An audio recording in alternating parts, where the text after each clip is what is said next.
Welcome into Oilers TV Playoffs, presented by Sport Check. Chris Wescott alongside Reid Wilkins from 630 Ched to break down Game 2 between the Oilers and Ducks in Anaheim, which takes place at 8:30 p.m. Mountain Time tonight. Reid, thanks for joining me. Let's talk first about Game 1. I mean, the Oilers end up getting the 1-0 series lead with the 5-3 victory.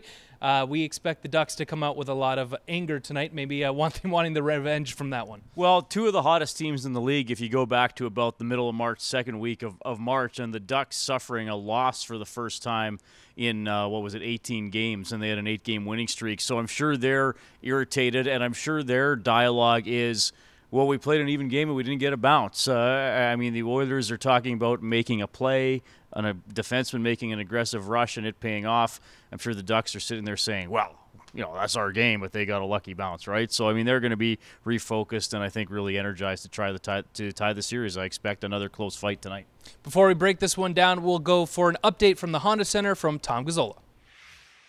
Guys, Game 1 had plenty of bite to it, and Game 2 should be no different. From an Oilers standpoint, being on the receiving end of 5 power play opportunities certainly proved fruitful as Mark Letestu made the Ducks pay twice with the man advantage. Now, Anaheim head coach Randy Carlyle says he's addressed discipline with his team. We'll see if that message sinks in. Also of note, Kevin Bieksa did not finish Game 1. He has been ruled out for Game 2 with a lower body injury. Sami Vatanen is close to a return to the Ducks blue line. If he can't go tonight, expect to see Corbinian Holzer slot in. As for the Oilers, don't expect to see any lineup changes for this one. Reid, Chris, back to you. Thanks a lot, Tom. Now, Reid, for Game 1, to get that win, they had key contributions from several players. Leon Draisaitl with another big night against the Ducks. Adam Larsson joins a long list of players with game-winning goals for the Oilers. Yeah, I went back and looked at some of the Oilers who have been sort of unlikely game-winning goal scorers in team history. You go back to some guys through the first couple of Stanley Cup seasons. You had an overtime goal from Randy Gregg, who didn't get a lot of goals. Lee Fogelin was more of a stay-at-home type defenseman. He got an overtime winning goal. What about Kevin McClelland in the Stanley Cup final in a game the Oilers won 1-0? I mean, you look at the stats column, you'll see a lot more penalty minutes than points when you look at Kevin McClelland, but he got one of the biggest goals in Oilers team history. But people need to step up, right? Yeah, and one guy I remember, too, that 1990 series against the Winnipeg Jets, Mark Lamb got an overtime goal in Game 2 of the series against the Jets, and that was the only game the Oilers won in the first 4 games. They fell behind 3-1 and then rallied to win it in 7. That was a team with 7 20-goal scorers. Mark Lamb only had 12 goals during the regular season, but it was him who got the overtime goal. So it is kind of neat looking back, and now you can add Larsson to that list. And everyone knows 2006, Fernando Pisani, too, stepped up big in those big moments. So the Oilers get it from Adam Larsson, 2 goals, his first 2-goal performance in his career. Only had 4 goals in the regular season.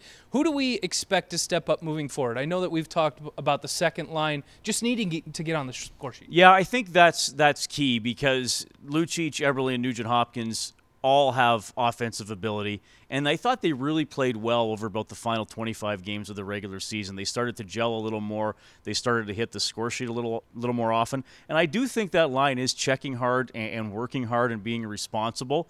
I just think for the Oilers to really keep going here, eventually they're going to have to start hitting the score sheet.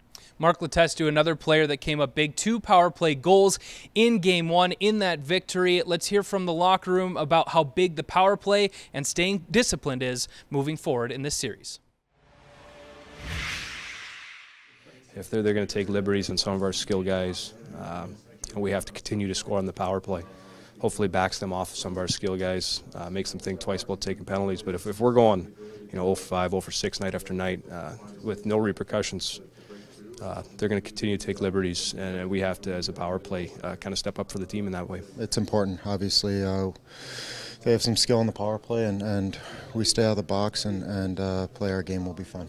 Tonight's an important game for us, and we know that. We have a veteran group in here, and we're going to take it one shift at a time tonight. So I just think for us, it's still going to be an intense game and a physical game, so we got to be ready. But I think it's just more about the little stuff after the whistles and finding ways to be disciplined and not getting the extra punch in. Both power plays can be deadly. And you talk about the playoffs. Discipline is a huge part of every game and every series, and we've talked about it, especially after last series, and we also talked about, you know, keeping our competitiveness and our finish checks and physicalness up as far as the series goes, but definitely trying to keep it under control where you're not spending the whole night in the box. Well, Reid, when you're going against the team that has the dead last penalty kill in the playoffs, you have to capitalize on your opportunities. Yeah, and that's another way for the Oilers to deal with the Ducks' aggression. I mean, we know that's Anaheim's style, not just this season, going back several seasons. They're a big team. They can play nasty. They have guys who can put their toes over that line sometimes. So that's a way. We've talked a lot about what do the Oilers do to counteract some of that. That's one way to make them pay and maybe make them hesitant with some of the physicality, is for the Oilers to keep producing on the power play, or at least getting momentum on the power play. So even if you don't score, you keep the Ducks hemmed in after you have a man advantage. So yeah, it's surprising how poor the Ducks PK has been in the playoffs, but if that's a trend that continue, obviously huge advantage for the Oilers. Most times shorthanded during the regular season in the entire league was the Ducks. So we expect them to take some penalties tonight. They'll be extra amped to come out in this one and get the split at home. Okay, that does it for part one of Oilers TV Playoffs presented by Sport Check. Reid and I are coming back in part two to break down the Ducks side of things.